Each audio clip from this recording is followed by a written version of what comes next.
Good morning friends. आज है 25 मई। चलिए शुरू करते हैं द हिंदू न्यूज़पेपर और उसके एडिटोरियल का डिटेल्ड एनालिसिस। ये जो पहला आर्टिकल है आपका वो है साइक्लोन यास से रिलेटेड। साइक्लोन यास, ये साइक्लोन यास जो है वो कहाँ से ओरिजिनेट हो रहा है? तो वो हो रहा है आपका बे ऑफ बंगाल से। और जो दो मोस्ट इफेक्टिव जो इससे प्रभावित होने वाले जो स्टेट हैं वो कौन कौन से हैं आपके? उड़ीसा का नॉर्दर्न पोर्शन है और जबकि वेस्ट बंगाल का एक मेजर पोर्शन आप देख सकते हैं। ये साइक्लोन यास का ये डायरेक्शन देख सकते हैं किस डायरेक्शन में जा रहा है। ऐसे जा रहा है और इससे ऐसा माना जा रहा है कि 26 मई में ये जो है वो उड़ीसा और वेस्ट बंगाल के इलाके में आएगा। इसके लिए इससे रिलेटेड जो है कैजुअलिटी को बचाने के लिए, प्रॉपर्टी को बचाने के लिए एक वॉर फुटिंग लेवल पे तैयारी की जा रही है। लगभग 4 लाख लोगों को इवैक्यूएट करा जा चुका है। और भी जो एनडीआरएफ वगैरह की टीमें हैं, जो भी स्टेट डिजास्टर रेस्पॉन्स फोर्स है, इन सभी लोगों को तैयार करा जा रहा है। इन सभी की टीम को तैयार कर दिया गया है कि जो भी कैजुअलिटीज होती हैं उन्हें कम करने के लिए, उन्हें डील करने के लिए। ये जो आर्टिकल है ये पहला जो है वो इससे रिलेटेड है। जो अगला आर्टिकल है आपका वो लक्षद्वीप से रिलेटेड है। लक्षद्वीप क्या है आपका? तो लक्षद्वीप एक यूनियन टेरिटरी है। यहाँ पे एक्चुअल में हुआ क्या है? यहाँ की जो है इश्यू क्या चल रहा है? ये इश्यू चल रहा है यहाँ के जो एडमिनिस्ट्रेटर हैं। एडमिनिस्ट्रेटर कौन है लक्षद्वीप में? तो प्रफुल्ल खोड़ा पटेल। यहाँ पे प्रफुल्ल खोड़ा पटेल जो है ये लक्षद्वीप के एडमिनिस्ट्रेटर है। यहाँ पे एक इश्यू ये भी चल रहा है कि जनरली क्या होता है कि जो सिविल सर्वेंट होते हैं उन्हें एडमिनिस्ट्रेटर बनाया जाता है, लेकिन ये जो है पॉलिटिकल लीडर है जो कि गुजरात से आते हैं, इन्हें जो है यहाँ पे एडमिनिस्ट्रेटर बनाया गया है। तो एक इश्यू ये भी है। इस आर्टिकल में और क्या कहा गया है?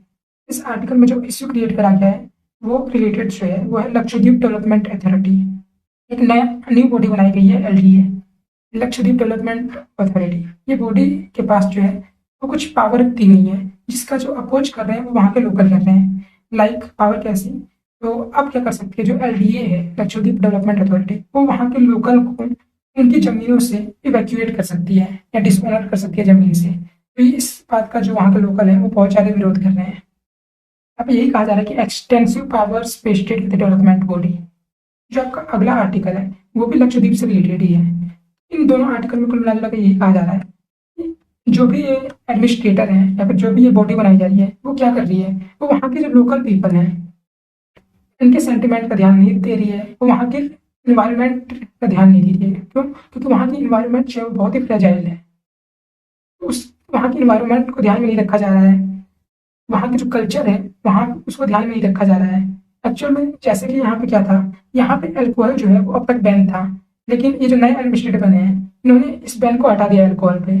तो लोकल का ये मानना है कि इस वजह से वहाँ की कल्चर जो है वो खराब होगी, वहाँ के इन्वायरमेंट पे खतरा है, वहाँ के लोकल लोगों के इनहेबिटेंट जो लोकल इनहेबिटेंट है उन पे खतरा है, क्योंकि उनकी जमीनें अब ली जा सकती है। और कहीं ना कहीं इस स्टेप को वो लोग मान रहे हैं कि कहीं ना कहीं रियल स्टेट वगैरह से जो है वो रिलेटेड है। इस आर्टिकल में यही कहा गया कि वहाँ पे जो है सोशल लाइफ जो है या फिर इन्वायरमेंटल जो रियलिटीज है उन सब चीज़ों को ध्यान में नहीं रखते हुए तो यहाँ के एडमिनिस्ट्रेटर हैं वो डिसीजन ले रहे हैं। इन दोनों आर्टिकलों में यहाँ के एडमिनिस्ट्रेटर के बारे में बताया गया है और इस बॉडी के बारे में डिस्कस किया गया है जिससे ज़्यादा पावर दे दिया गया है। इन दोनों आर्टिकलों में ये कहा गया है। जो अगला आर्टिकल है वो आपका है म्यूकर मिकोसिस से रिलेटेड। म्यूकर मिकोसिस यानी ब्लैक फंगस। इस आर्टिकल में यही बताया जा रहा है कि जो ब्लैक फंगस डिजीज हो रहा है, चाहे म्यूकर मिकोसिस हो रहा है, तो किन लोगों को हो रहा है? तो जो 90 से 95% केसेस वो नहीं हो रहा है जो कि डायबिटिक पेशेंट है और जो कि स्टेरॉइड ले रहे हैं। तो यहाँ पे एक स्टडी ये भी बताई गई थी कि जो डायबिटिक पेशेंट है अगर वो इंसुलिन का इंजेक्शन ले रहे हैं तो कहीं ना कहीं उनमें कहीं चांसेस कम हो रहे हैं ब्लैक फंगस के। यहाँ पे एक बात और कही गई है कि जो ब्लैक फंगस जो डिजीज है वो नॉन कम्युनिकेबल डिजीज है आपकी। कोरोना वायरस जो है वो कम्युनिकेबल डिजीज है, तो ये कोरोना वायरस की तरह कम्युनिकेबल डिजीज नहीं है, ये नॉन कम्युनिकेबल डिजीज है।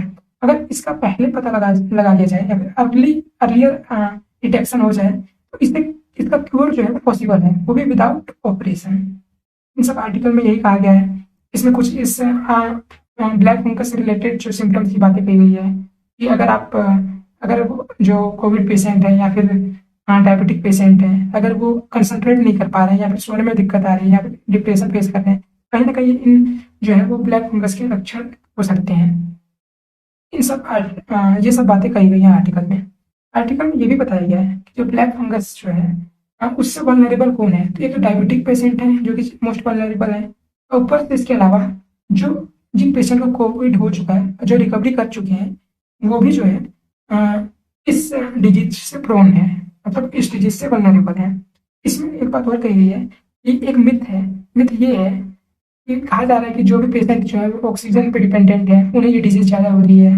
ऐसा ये जो डॉक्टर है, डॉक्टर गुलेरिया, इस मिथ को उन्होंने बताया है कि ये मिथ जो है वो टोटली इलॉजिकल है। यहाँ पे ऐसा कोई प्रूफ नहीं है कि जो पेशेंट है या फिर जो ऑक्सीजन पर डिपेंडेंट है उन्हें ये ज़्यादा हो रहा है। ये भी देखा गया कि जो ऑक्सीजन पर डिपेंडेंट नहीं है उन्हें भी ये हो रहा है। ये जो अगला आर्टिकल है वो आपका है फूड ग्रेन से रिलेटेड है। इस आर्टिकल में क्या कहा गया है, ये जो राइट टू फूड कैंपेन है वो एक बॉडी है, ये आर्टिकल उसके बिहाफ पे है।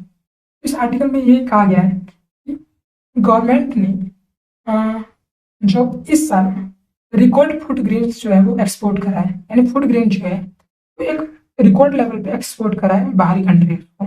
ये जो राइट टू फूड कैंपेन है, ये ग्रुप क्या कह रही है कि सरकार ने यहाँ के लोकल लोगों को कंप्रोमाइज करते हुए इस ग्रेन को एक्सपोर्ट करा है।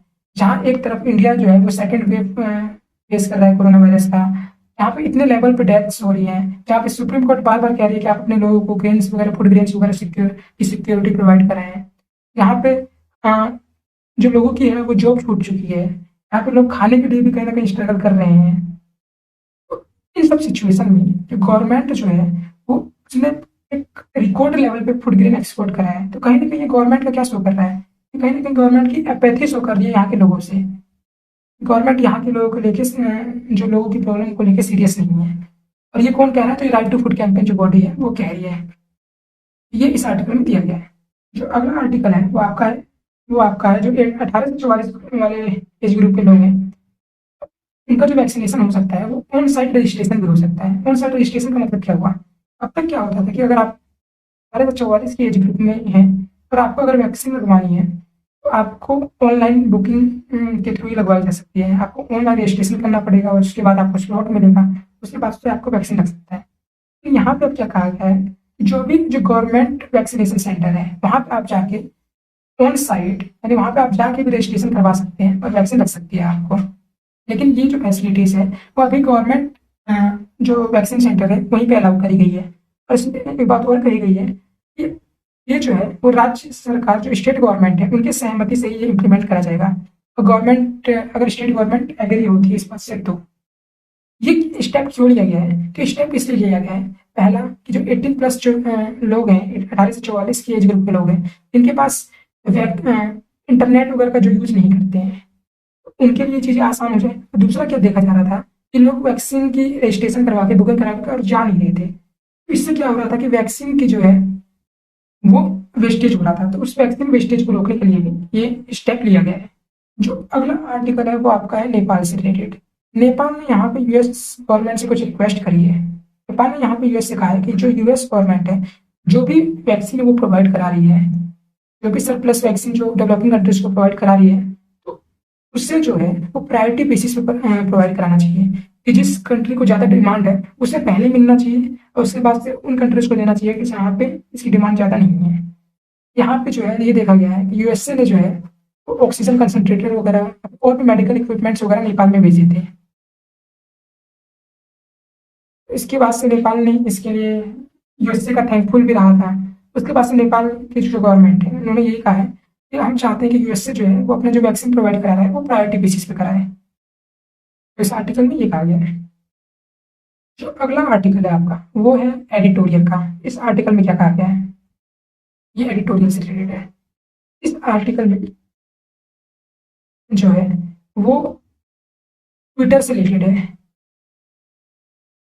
इसमें क्या करा गया था कि ये जो टूल किट केस है, टूल किट केस जो है वो, जो ये टूल किट केस डिटेल में क्या होता है वो मैं आपको एक अगले अलग से वीडियो में बताऊंगा। अभी के लिए इस आर्टिकल को समझते हैं कि इस आर्टिकल में क्या कहा गया है।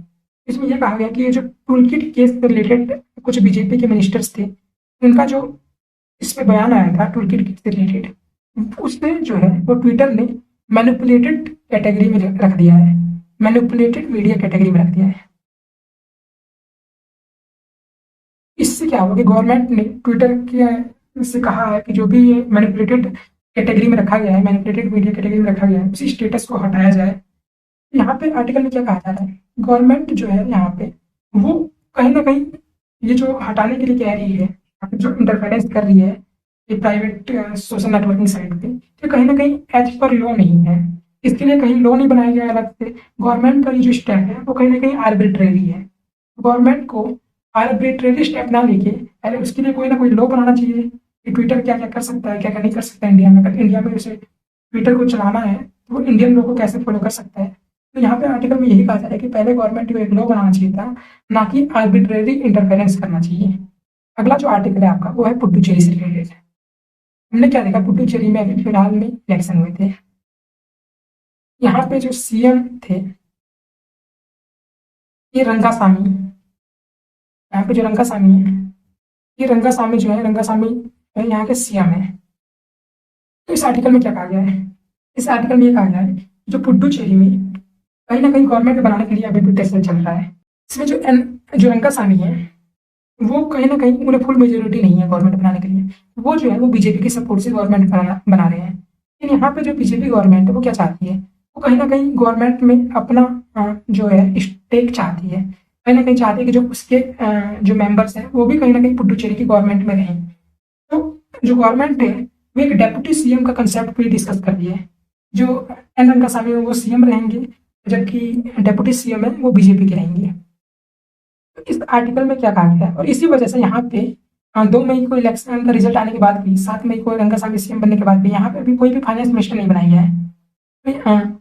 ना कोई फाइनेंस मिनिस्टर वगैरह है, ना फिर कोई हेल्थ मिनिस्टर वगैरह है। यहाँ पे हेल्थ मिनिस्टर यहाँ पे नहीं है। इसका मतलब क्या होगा, जो अभी कैबिनेट है उसे बनाया नहीं गया है, कोई भी मिनिस्टर वगैरह नहीं बनाया गया है।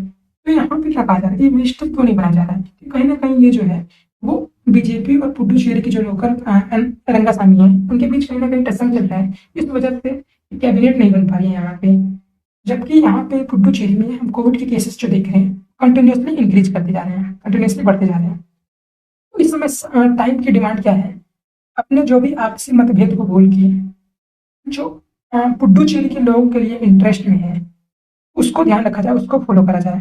यहाँ पे गवर्नमेंट के मतभेद को न रखते हुए एक दोनों के जो है एफर्ट से, दोनों के कोऑपरेशन से गवर्नमेंट बनाई जाए जो कि डील कर सके इस समय पुडुचेरी को कोविड के सेकंड वेव से बचाने के लिए। इस आर्टिकल में ये कहा गया है। तो ये था आज के न्यूज़पेपर का एनालिसिस।